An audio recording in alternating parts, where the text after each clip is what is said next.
kita masih ada dalam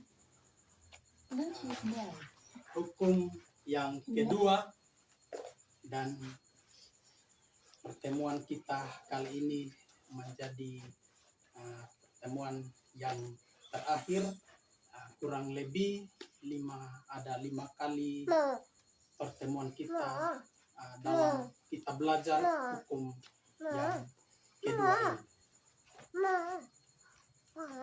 Hukum yang kedua kita sudah tahu bersama, terdapat dalam Keluaran pasalnya yang ke-20 ayat 4 hingga ayatnya yang ke-6. Minta salah satu membacakannya untuk kita semua. Keluaran 20 ayat 4 sampai 6. Jangan membuat bagimu patung yang menyerupai apapun yang ada di langit di atas, atau yang ada di bumi di bawah, atau yang ada di dalam air di bawah bumi. Jangan sujud menyembah kepadanya atau beribadah kepadanya, sebab Aku, Tuhan Allahmu, adalah Allah yang cemburu, yang membalaskan kesalahan bapa kepada anak-anaknya, kepada keturunan yang ketiga dan keempat dari orang-orang yang membenci Aku. Tetapi Aku menunjukkan kasih setia kepada beribu-ribu orang, yaitu mereka yang mengasihi Aku dan yang berpegang pada perintah-perintahku. Ya, itulah hukum yang kedua, terdapat dalam Keluaran 20 ayat 4 hingga ayatnya yang ke-6. Kita sudah belajar banyak hal tentang hukum yang kedua ini, dan saat ini kita akan belajar bahwa diberikannya hukum kedua ini ada alasannya. Jadi ada alasan dari hukum yang kedua ini. Coba kita perhatikan ayatnya yang ke-5. Jangan sujud menyembah kepadanya atau beribadah kepadanya, sebab, kata selanjutnya, kalau ada sebab berarti ada alasan. Sebab Aku, Tuhan Allahmu, adalah Allah yang cemburu. Jadi diberikannya hukum yang kedua ini ada alasan, dan alasannya adalah Allah cemburu. Bandingkan dengan Keluaran 34 ayatnya yang ke-14. Keluaran 34 ayat 14. Sebab janganlah engkau sujud menyembah kepada Allah lain, karena Tuhan yang namanya cemburuan adalah Allah yang cemburu. Jadi Allah adalah Allah yang cemburu. Setiap kali dalam Alkitab itu yang berkaitan dengan penyembahan berhala itu dianggap sebagai sebuah perzinahan, dan yang dimaksud dengan perzinahan itu bukan perzinahan secara fisik, tetapi secara rohani.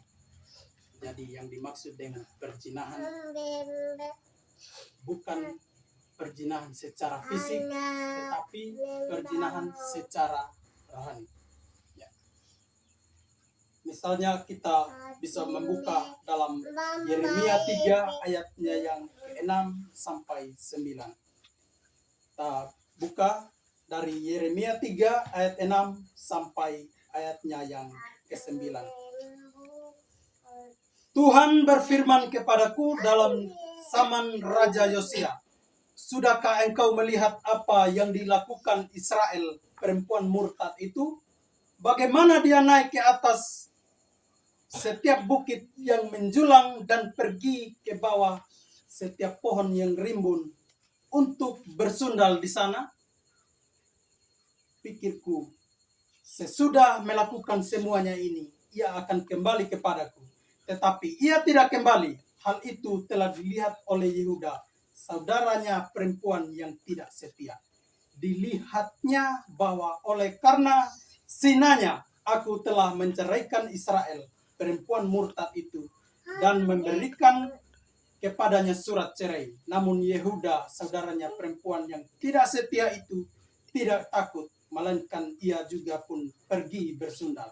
Dengan sundalnya yang sembrono itu, maka ia mencemarkan negeri dan bersinah dengan menyembah batu dan kayu. Jadi saudara, di sini diulang sundal dan sinah.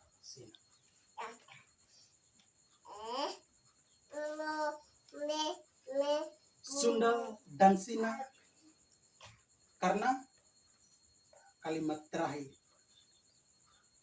menyembah batu dan kayu.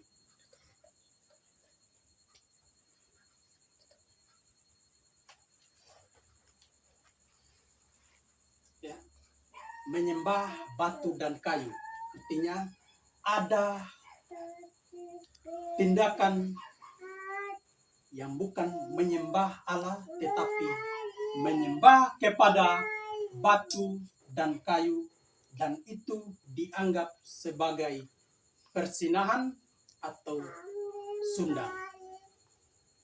Sekali lagi, ini bukan berarti persinahannya secara jasmani, tetapi ini secara rohani.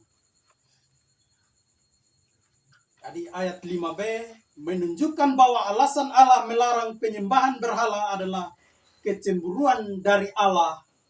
Di atas sudah kita lihat, penyembahan berhala merupakan persinahan rohani, dan karena itu hal ini membuat murka Allah yang cemburuan. Kecemburuan ini kelihatannya bukan hanya merupakan alasan dari hukum yang kedua ini saja, tetapi dari hukum yang pertama. Jadi kita dengan Allah itu diibaratkan sebagai pasangan suami dan istri. Jadi jikalau istrinya pergi selingkuh dengan laki-laki lain, tentu suami atau laki-laki atau suaminya cemburu. Kita dengan Allah digambarkan seperti itu, seperti suami dan istri atau seperti pasangan.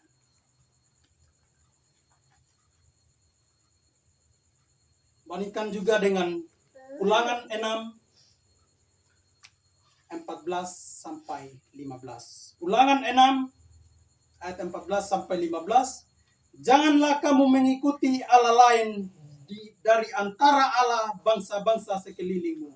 Sebab Tuhan Allahmu adalah Allah yang cemburu di tengah-tengahmu, supaya jangan bangkit murka Tuhan Allahmu terhadap engkau, sehingga ia memunahkan engkau dari muka bumi. Lagi-lagi Allah yang cemburu. Kecemburuan Allah menunjukkan kasih kepada kita. Seperti yang sudah saya katakan, bahwa hubungan kita digambarkan sebagai pasangan suami dan istri atau pasangan atau terdiri dari laki-laki dan perempuan, dan kitalah sebagai perempuannya, Tuhanlah sebagai lelakinya. Jikalau kita pergi dan menyembah Allah lain, maka dikatakan kita bersundal atau bersinah dengan hal-hal seperti itu.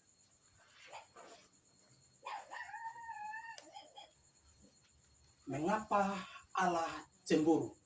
Allah cemburu menandakan atau membuktikan ada kasih yang begitu besar terhadap kita. Cemburu itu adalah sesuatu yang positif.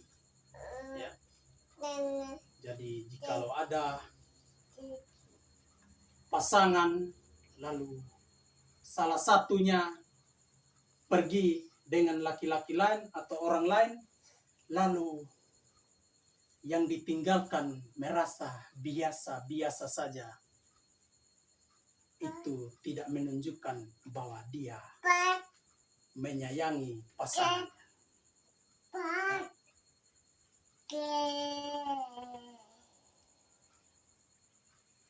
Kita saja yang punya pasangan, jika pasangan kita pergi dengan orang lain lalu meninggalkan kita, apakah kita pasrah saja lalu tidak memiliki rasa cemburu?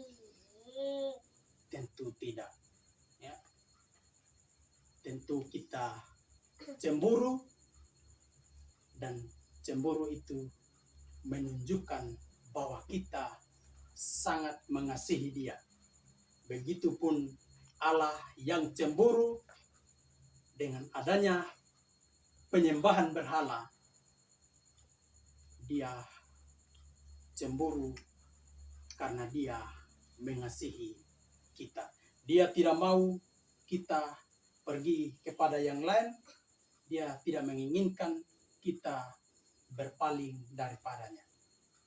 Oleh sebab itulah Allah kita adalah Allah yang cemburu.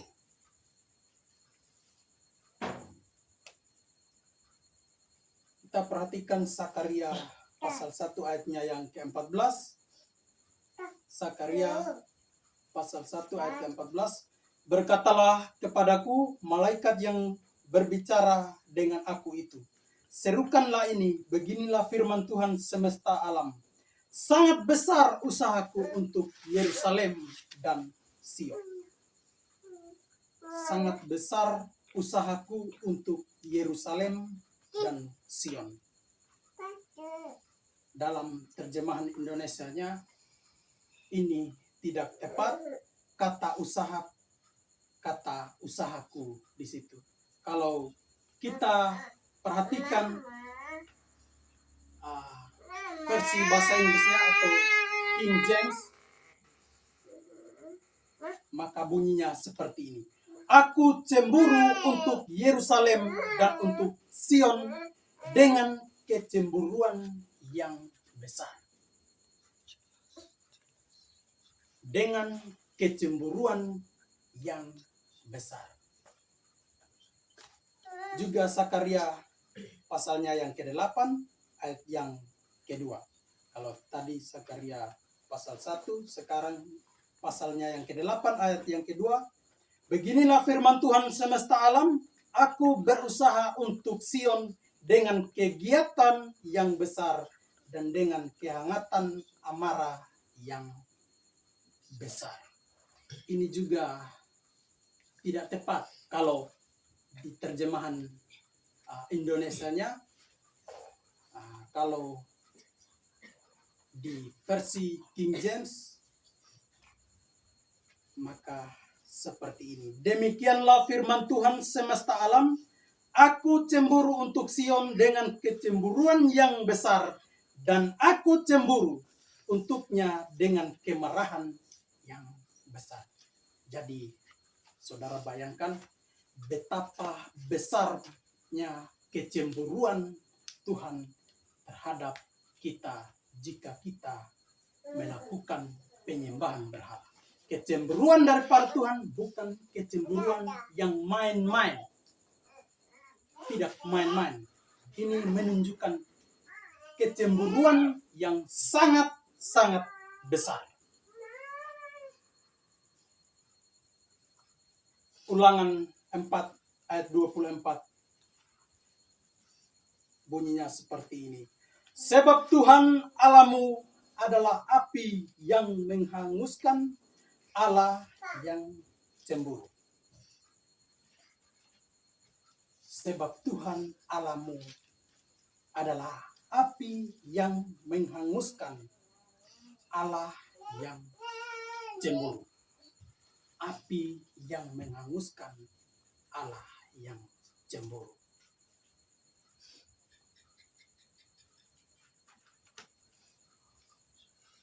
Juga ulangan 6 ayat yang ke-15. Sebab Tuhan Allahmu adalah Allah yang cemburu di tengah-tengahmu, supaya jangan bangkit murka Tuhan Allahmu terhadap engkau, sehingga ia memunahkan engkau dari muka bumi.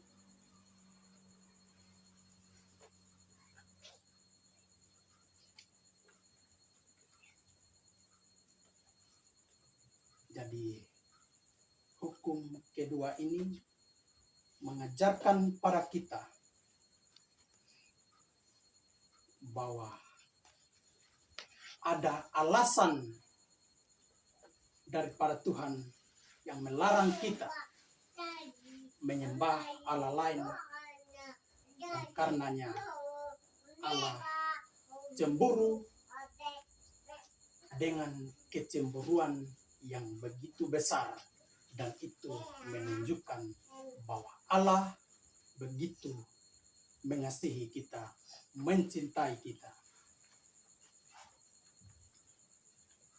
Dari hukum kedua ini juga mengajarkan pada kita bahwa bukan hanya alasan. Kalau tadi alasan, bukan hanya alasan, bukan hanya larangan, tetapi juga ada ancaman dan juga janji. Berikut ancaman.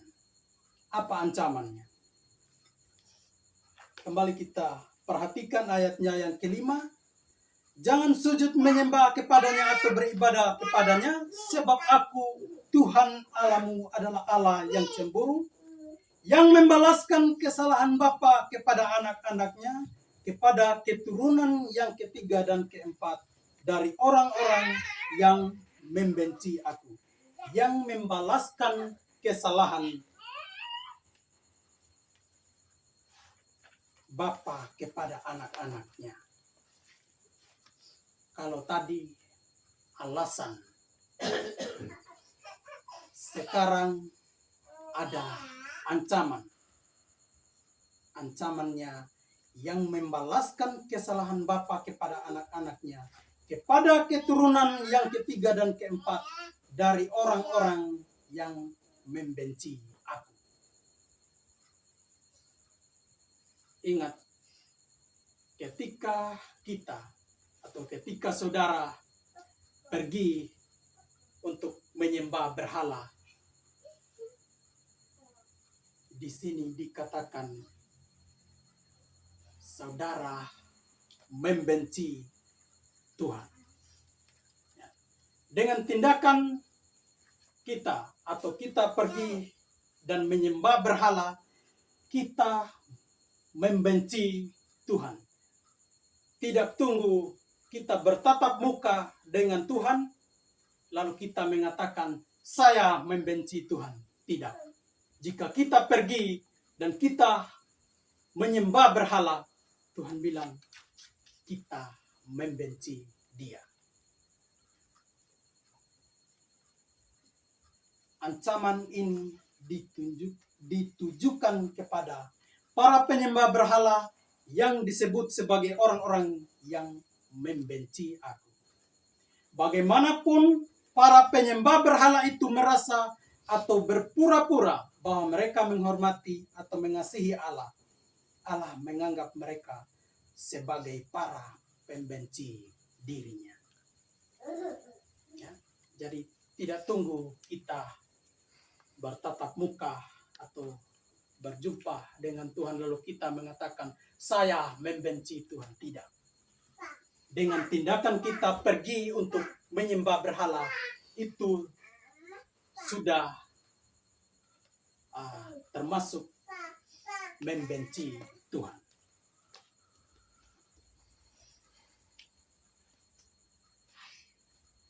Jadi ayatnya yang kelima, yang membalaskan kesalahan bapa kepada anak-anaknya, kepada keturunan yang ketiga dan keempat.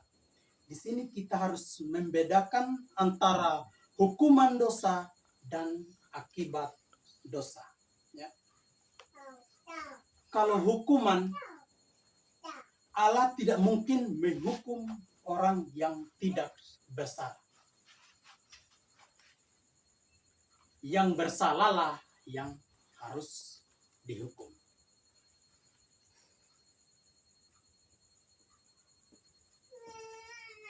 Kita perhatikan Ratapan pasal 5 ayatnya yang ke-7. Ratapan pasal 5 ayat yang ke-7.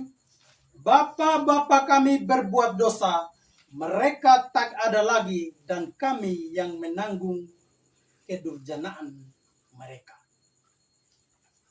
Bapa kami berbuat dosa, mereka tidak ada lagi, dan kami yang menanggung kedurjanaan mereka.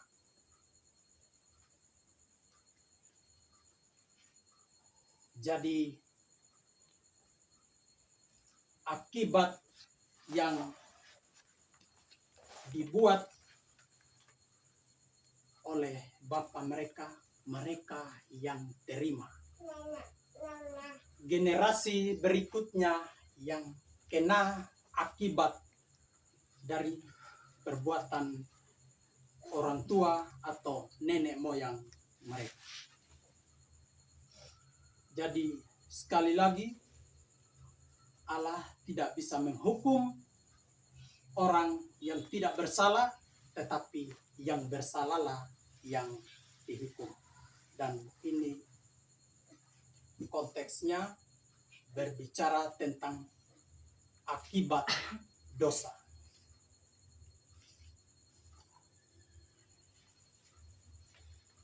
Coba kita perhatikan Ulangan 24 ayat yang ke-16. Ulangan 24 16. Janganlah ayah dihukum mati karena anaknya.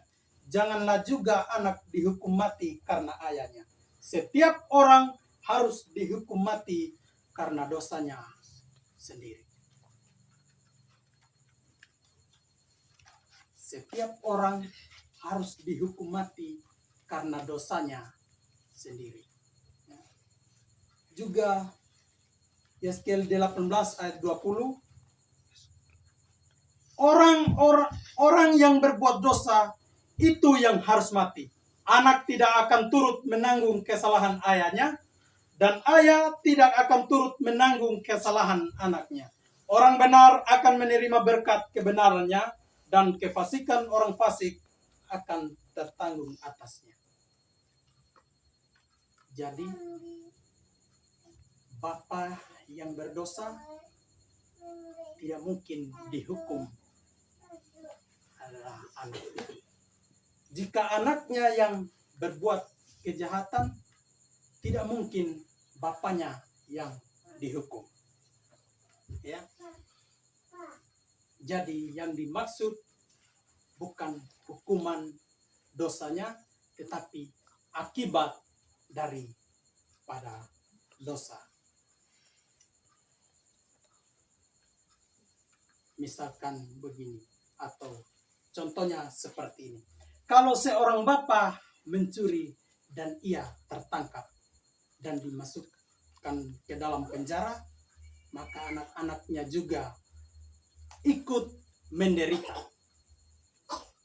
Kalau bapaknya, seorang bapak kedapatan mencuri, lalu dijebloskan ke penjara, pasti anaknya ikut menderita. Bukan bahwa anak itu menerima hukuman karena dosa orang tuanya, akan tetapi karena itu merupakan akibat dari dosa orang tuanya. Anak ini bisa menderita bukan karena menerima hukuman, tetapi karena anak ini bisa menderita karena akibat dari dosa orang tuanya. Kalau tadi adalah ancaman, sekarang adalah janji. Kita sudah belajar ada alasan, ada ancaman, sekarang adalah janji. Kita dapat melihatnya di ayatnya yang ke-6 dari hukum yang kedua ini. Tetapi aku menunjukkan kasih setia kepada beribu-ribu orang, yaitu mereka yang mengasihi aku dan yang berpegang pada perintah-perintahku. Itulah janjinya. Aku menunjukkan kasih setia kepada beribu-ribu orang, yaitu mereka yang mengasihi aku dan yang berpegang pada perintah-perintahku. Orang yang mengasihi aku itu seperti apa? Orang yang tidak melakukan penyembahan berhala. Itu adalah orang yang mengasihi Allah.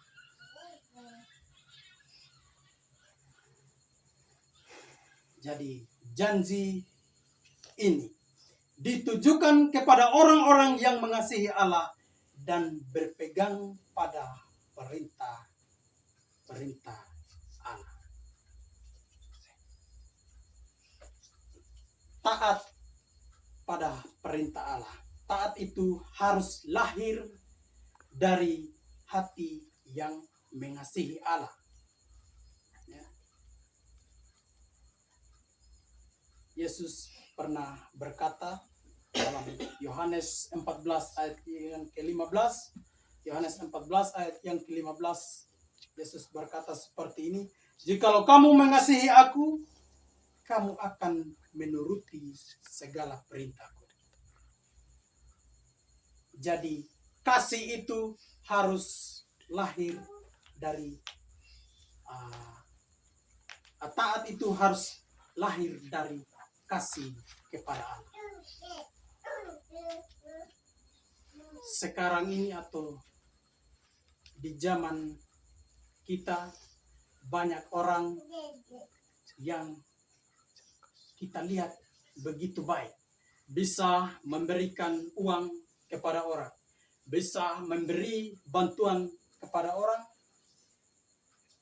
dengan jumlah yang banyak, dengan jumlah yang mencukupi bagi orang-orang yang membutuhkan. Tetapi banyak kali itu dilakukan bukan karena kasih kepada Allah. Banyak kali itu dilakukan bukan karena ada kasih kepada Allah. Jadi semua kasih itu tidak selalu lahir daripada kasih kepada Allah. Ada satu cerita, ada seorang pengkhotbah terkenal, khotbah besar di Amerika. Dia berkhotbah di mana-mana dan sangat terkenal, disiarkan di televisi, dan dia mendapat firman daripada Tuhan. Tuhan berfirman kepada saya bahwa saya akan mati jika saudara-saudara tidak memberi saya uang atau tidak menyumbang kasih saya uang. Ada target waktunya, misalkan sampai tanggal terakhir 31. Kalau lewat dari itu, nyawa saya melayang. Karena ini pendeta terkenal, banyak digemari oleh orang-orang, semua orang berusaha menyumbang uang. Tapi setelah disumbang masih kurang. Dia berkata lagi, tinggal sedikit lagi waktu yang diberikan Tuhan kepada saya. Jika sampai pada waktu yang ditentukan oleh Tuhan, uang itu belum terpenuhi atau belum tercukupkan, maka saya akan mati. Orang-orang tidak mau kehilangan pendeta ini atau pendeta yang anggap paling hebat ini. Pada suatu saat ada satu orang yang menyumbang dan sumbangan itu mencukupi bahkan lebih. Ada wartawan yang penasaran siapa orang yang mau menyumbang ini. Setelah ditelusuri, diselidiki, ketemu orangnya. Dan diwawancarai, Bapak begitu baik. Bapak mengasihi Tuhan. Sehingga Bapak mau menyumbang uang sebanyak itu. Lalu orang ini berkata, saya bukan orang Kristen. Saya tidak kenal siapa itu Tuhan. Artinya dalam kalangan Kristen. Saya tidak mengenal. Loh, mengapa Bapak mau menyumbang sebanyak itu? Dia berkata, saya ini sudah punya banyak uang. Uang saya sudah cukup banyak. Dan saya kasihan lihat pendeta yang ada di televisi itu tiap hari berteriak minta uang, minta uang. Kalau tidak terpenuhi, maka Tuhan akan mencabutnya. Saya kasihan ada pendeta yang gila seperti itu. Daripada dia mati bunuh diri karena tidak cukup uang yang dia minta, saya sudah kebanyakan uang. Saya berikan saja kepada dia. Dari cerita ini ada pesan untuk kita bahwa orang bisa memberi tapi tanpa kasih kepada Allah. Orang bisa memberi banyak tetapi tidak lahir dari kasih yang sungguh-sungguh kepada Allah. Jadi semua ketaatan itu tidak selalu lahir daripada kasih kepada Allah. Bisa memberikan sumbangan yang begitu besar, bisa memberikan sesuatu yang paling berharga, tapi itu tidak lahir dari kasih kepada Allah.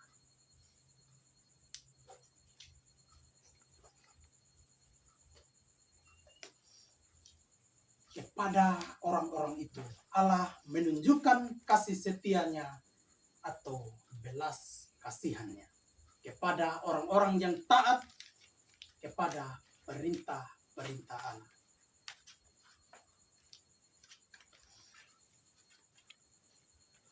Jadi renungkan ini,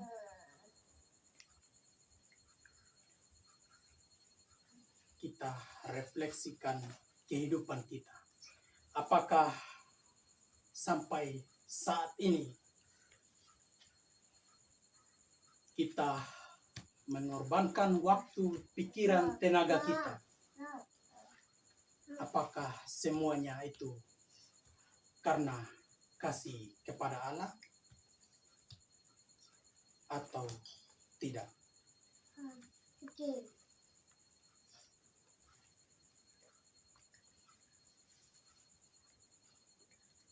Adam Clark berkata seperti ini.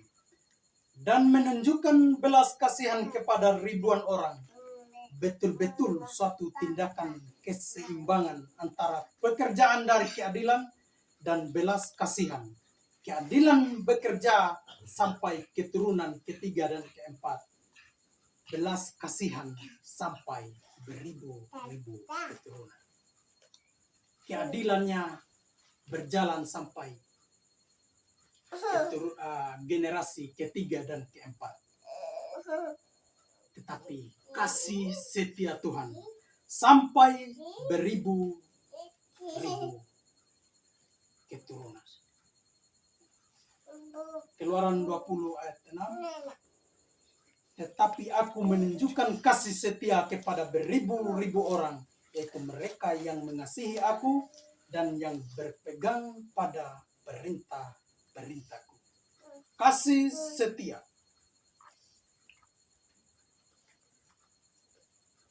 diberikan kepada beribu-ribu orang.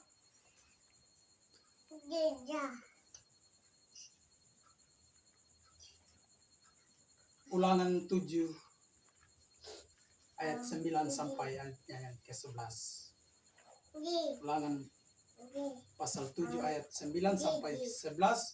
Sebab itu haruslah kau ketahui bahwa Tuhan Allahmu, dialah Allah, Allah yang setia, yang memegang perjanjian dan kasih setianya terhadap orang yang kasih kepadanya dan berpegang pada perintahnya sampai kepada beribu-ribu keturunan.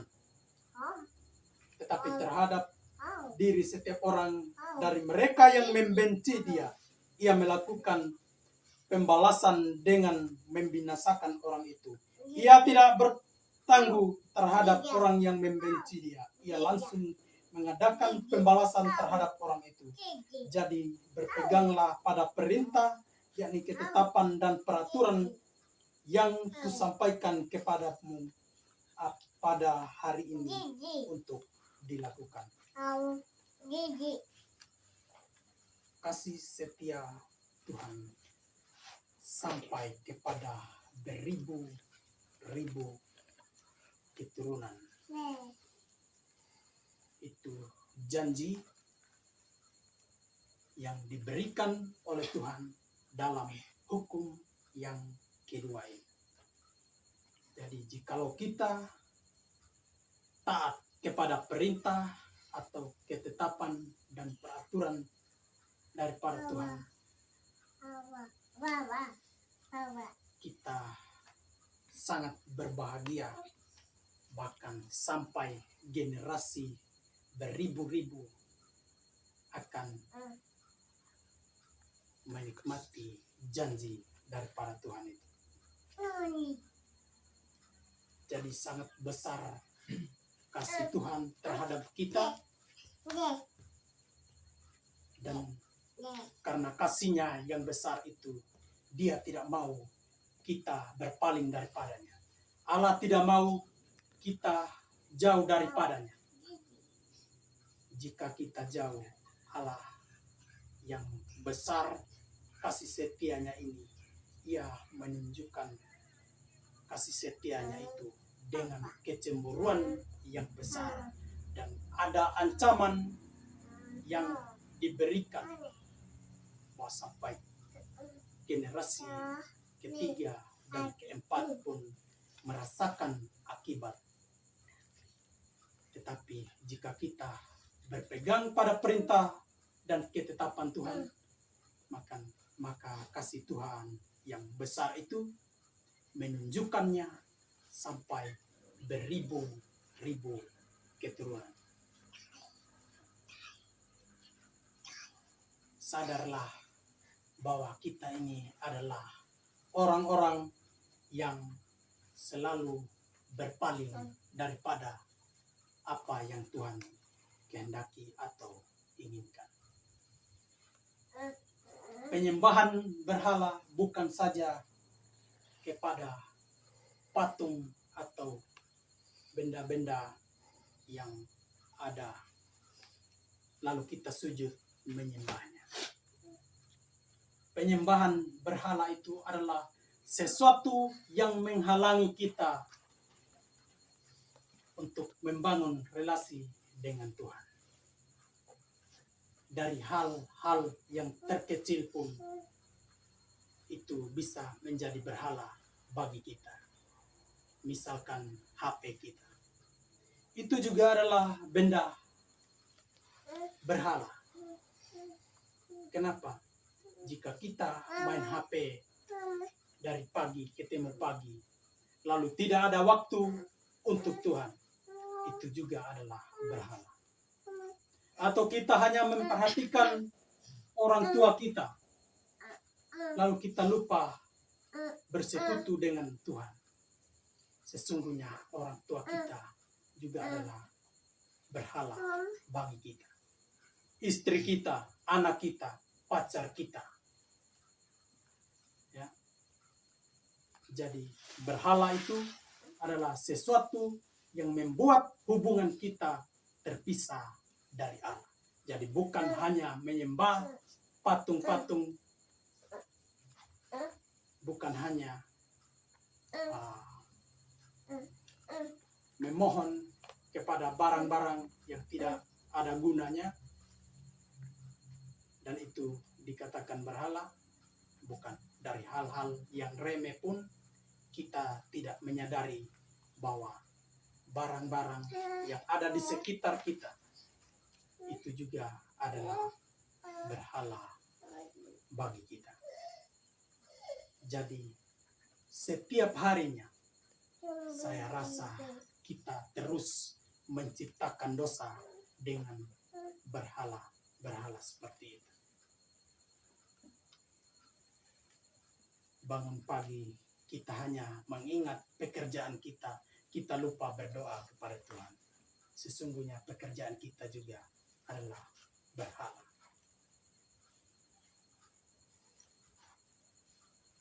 Jadi hanya dosa yang kita buat setiap hari. Dan kata firman Tuhan, upah dosa ialah maut. Bukan upah dosa ialah maut. Upah dosa ialah maut. Artinya upah satu dosa saja sudah cukup membawa kita ke dalam neraka. Jadi hukum kedua ini mau menunjukkan betapa berdosanya kita di hadapan Tuhan. Dan upah dosa ialah maut.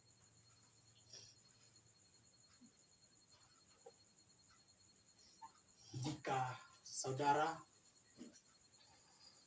terus tekuni hal-hal yang membuahkan dosa ini, dan sampai akhir hidupmu engkau tidak menerima Yesus sebagai Tuhan dan Juru Selamat di dalam hidupmu, maka maut atau kematian itu akan menjadi bagian saudara. Jadi sadarlah bahwa kita adalah manusia yang berdosa dan kita membutuhkan seorang Juru Selamat, yaitu Yesus Kristus. Percayalah kepada Dia selagi kesempatan masih diberikan. Percayalah, terimalah Yesus sebagai Tuhan dan Juru Selamat di dalam kehidupanmu. Maka dosa-dosamu akan diampuni dan hukuman kekal tidak lagi menjadi bagian daripada saudara, tetapi yang menjadi bagian saudara adalah kehidupan yang kekal, yaitu menikmati kerajaan surga. Kiranya firman Tuhan yang kita belajar pada saat ini menolong dan memberkati kita. Amin.